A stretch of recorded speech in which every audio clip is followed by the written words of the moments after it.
មុនកំណើតរាជធានីអង្គរមានរាជធានីមួយឈ្មោះថាឥសានបុរៈ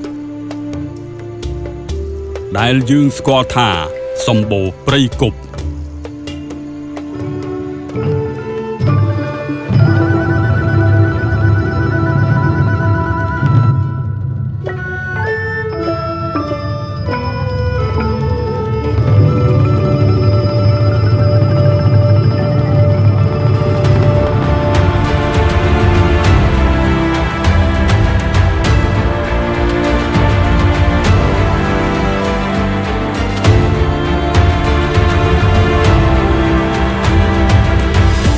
អបអសាទរខួប9ឆ្នាំនៃការដាក់បញ្ចូលតំបន់ប្រាសាទសម្បូរព្រៃគុកក្នុងបញ្ជីសម្បត្តិបេតិកភណ្ឌពិភពលោករបស់អង្គការ UNESCO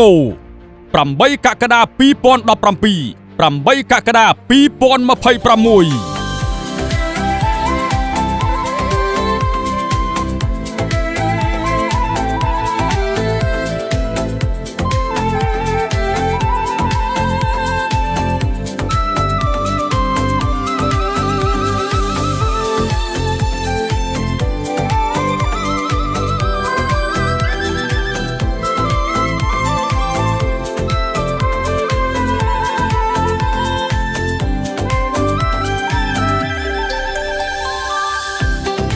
តំបន់ប្រាសាទសម្បូរព្រៃគុកជារតនសម្បត្តិជាតិ